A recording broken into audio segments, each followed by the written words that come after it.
mensagem anterior, nós vimos a grande catástrofe que aconteceu no tempo de Noé, como todas as nações, exceção Noé e a sua família, desapareceram, tudo que tinha fôlego, tudo que tinha vida sobre a terra expirou. Por uma única e exclusiva razão. Não foi o destino, não foi predestinação, foi simplesmente a dureza do coração do homem. Na verdade, queridos, nós estamos sendo avisados. E eu quero trazer nessa mensagem um aviso da parte do Senhor, ou seja, fazer aqui uma declaração da parte do Senhor, provando que o acontecimento daquela época vai se repetir nesse tempo presente, mas também já está acontecendo a questão da pregação do Evangelho, a questão do aviso, a questão do alerta da parte de Deus. Deus não se calou daquele tempo para cá. Deus falou, disse o escritor da Epístola aos Hebreus. Deus, havendo falado muitas vezes, de muitas maneiras aos pais, no tempo passado, a nós falou-nos pelo seu Filho nesses últimos dias. Portanto, a última hora para Deus deu início com o nascimento do Senhor Jesus em Lucas capítulo 2. A grande notícia que o mundo recebeu, que havia nascido o Redentor, aquela voz angelical que dava anúncio do nascimento de Jesus, estava dizendo que os últimos dias chegaram.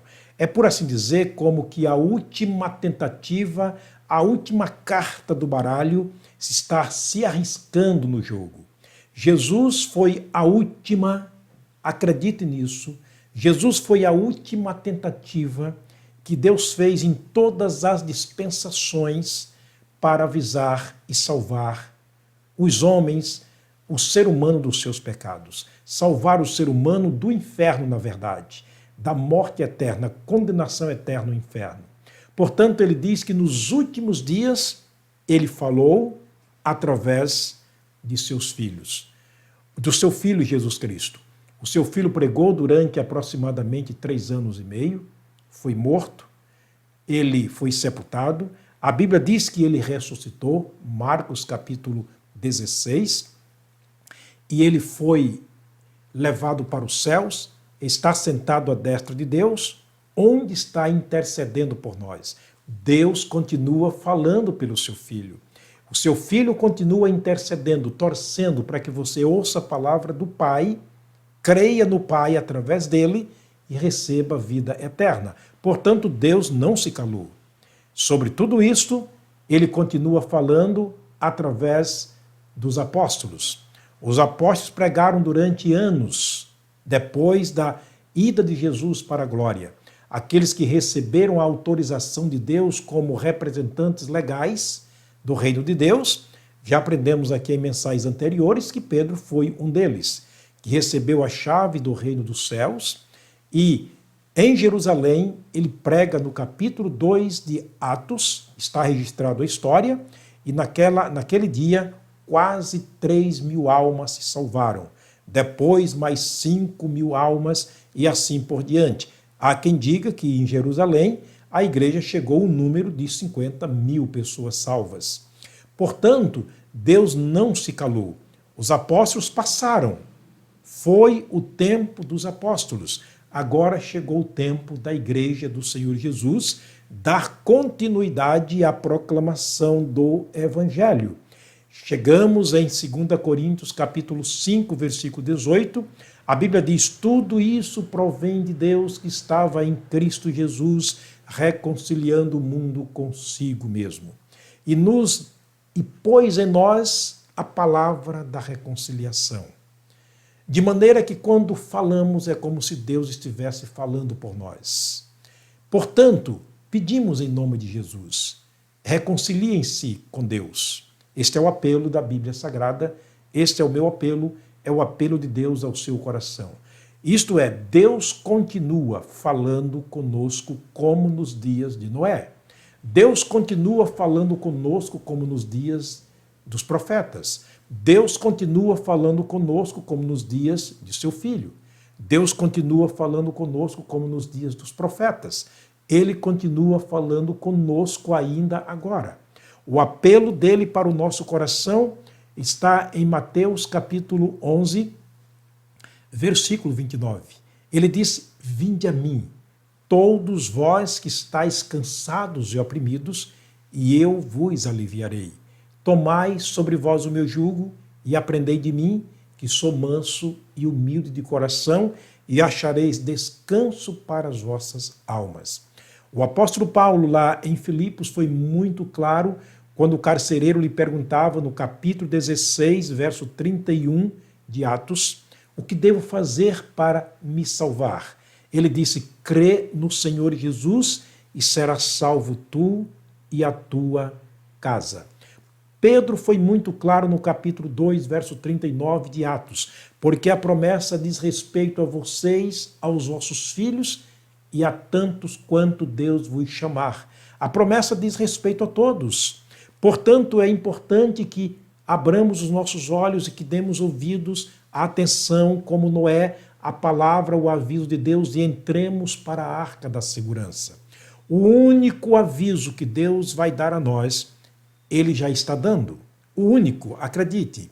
Se o arrebatamento é o último, o próximo acontecimento mundial na escala escatológica, o último sinal que Jesus Cristo nos dá para este momento, para esta última hora, é a pregação do Evangelho. Acredite, vou ler para você em Mateus capítulo 24.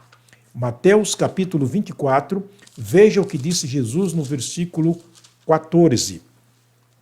Ele disse assim: e este Evangelho do reino será pregado em todo o mundo, em todas as nações, então virá o fim. Há quem diga que há nações que não permitem o Evangelho ser pregado, portanto, não vai se cumprir a palavra de Deus. É o contrário. Paulo disse: que importa se eles estão pregando Jesus, seja por boa mente, seja por má vontade, seja para suscitar contenda às minhas prisões, seja por inveja, o que importa é que Cristo esteja sendo anunciado. Quando um país comunista impede do Evangelho ser pregado, observem, está sendo impedido pregar o quê? O Evangelho já está sendo pregado. Os próprios inimigos de Deus estão pregando o Evangelho de Deus, dizendo que não permite que o Evangelho seja pregado. Logo, os leigos que ouvem isto dizem: mas o que é que eles estão impedindo? Estão impedindo que falem sobre aquele Jesus que veio, que nasceu de uma virgem, que viveu 33 anos aqui na terra, durante 3 anos e meio fez o ministério, foi morto numa cruz, foi sepultado, ressuscitou, e agora eles estão dizendo que ele está vivo, sentado ao lado do Pai, e um dia voltará para levar os salvos. Aí, os contrários ao Evangelho, os governos que não querem o Evangelho de Deus, estão pregando o Evangelho com a proibição da pregação do Evangelho. Aquele que não quer ir para uma igreja, aquele que não quer assistir um culto, que não quer ouvir a palavra, que não quer saber de crente, ele já está também dentro desse contexto. Porque o que ele não quer ouvir é o Evangelho. O que ele não quer é a igreja de Cristo. O que ele não quer é o povo de Deus. Ele está fazendo uma decisão. Pessoas boas, obviamente, mas pessoas que estão fora do reino de Deus. Eu quero te trazer o último aviso. Mateus capítulo 24. Trazendo ainda a lembrança daquilo que nós aprendemos na mensagem anterior, a grande, inevitável catástrofe que jamais se ouviu falar, jamais se ouvirá outra, porque agora espera a grande tribulação, como também nunca houve, nem haverá depois disto. Observa aqui então, o capítulo 21, Jesus Cristo deu esse aviso sobre a tribulação. Porque haverá então grande tribulação, como nunca houve desde o princípio do mundo, até agora nem tampouco haverá. Isso é o que aguarda para o mundo incrédulo dos dias atuais. Não se aguarda mais dilúvio, não. Aquela grande catástrofe do tempo de Noé não se repetirá mais. Deus fez um pacto dizendo que jamais acabaria com a terra através da água, ou inundaria a terra com a água. Mas ele usou Pedro para dizer: os céus e a terra, que agora existem pela mesma palavra, estão guardados para o dia do juízo e da perdição dos homens ímpios. o mundo será assolado com fogo. Mas sobre todas essas catástrofes que virão sobre a terra, Jesus caracteriza a grande tribulação como a maior de todas as angústias que virá sobre os homens e as nações perdidas. Se você acha que os dias de Noé passaram, e isso não se repete no sentido da angústia, que isso não está se repetindo nos dias de hoje, está enganado.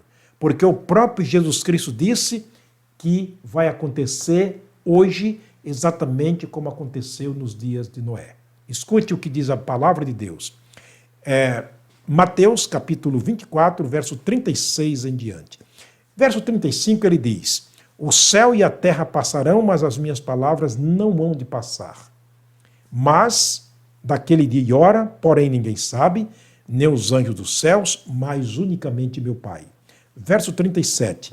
E, como foi nos dias de Noé, assim será também a vinda do Filho do Homem. Porquanto, assim como nos dias anteriores, ou antes do dilúvio, comiam, bebiam, casavam, davam-se em casamento, até o dia em que Noé entrou na arca, e não perceberam, até que veio o dilúvio e os levou a todos. Assim será também a vinda do Filho do Homem. A Bíblia poderia ser mais precisa do que isto? Deus poderia ser mais claro, mais direto, mais explícito do que isto? Não, é impossível. É impossível. Hoje o trabalho de Deus em relação a nós está em Apocalipse capítulo 3, verso 20. Eis que estou à porta e bato. Se alguém ouvir a minha voz e abrir a porta, entrarei em sua casa, eu ficarei com ele e ele ficará comigo. O único lugar seguro é o Senhor Jesus Cristo. Onde você se encontra nesse momento? Como você está espiritualmente falando neste momento? Não estou perguntando espiritualmente como está a sua vida, mas como está a sua vida espiritualmente. Eu sei que materialmente, financeiramente, está indo muito bem para muita gente, ganhando muito dinheiro, ganhando fama, os holofotes voltados para tais pessoas, a fama está correndo como água no rio. Porém, Jesus Cristo disse, vale a pena o homem ganhar o mundo inteiro e perder a sua alma? Ele disse, louco, essa noite te pedirão a tua alma. E o que tens preparado para quem será? Ele termina dizendo, em Lucas 18, ele termina dizendo, assim é aquele que para si é rico e não é rico para consigo ou para com Deus. Lucas 12, melhor dizendo. Portanto, meu querido amigo, meu querido irmão em Cristo, estamos sobre aviso. Estamos aqui firmes, constantes, sempre abundantes na questão de avisar através desse meio de comunicação a você que nos assiste todos os dias. Deus te abençoe.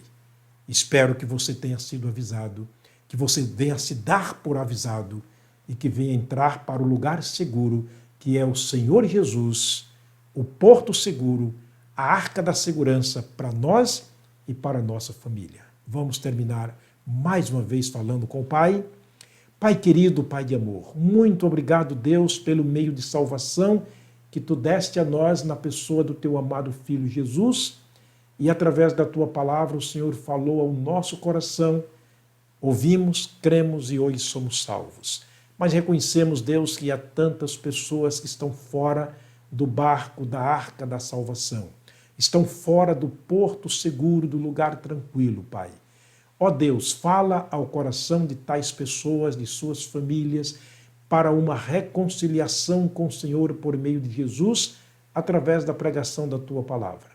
Eu oro com gratidão no meu coração por todas as bênçãos recebidas, inclusive por mais uma oportunidade que o Senhor nos dá de pregar, de se ouvir a Tua palavra. Eu oro agradecido no nome do Senhor Jesus, o nosso amado Salvador. Amém. Meu querido, muito obrigado por me assistir mais uma vez. Eu espero na próxima mensagem para dar continuidade, vendo pessoas que aproveitaram bastante o momento da última hora. Espero que você esteja também nesse barco. Até lá, se Deus nos permitir.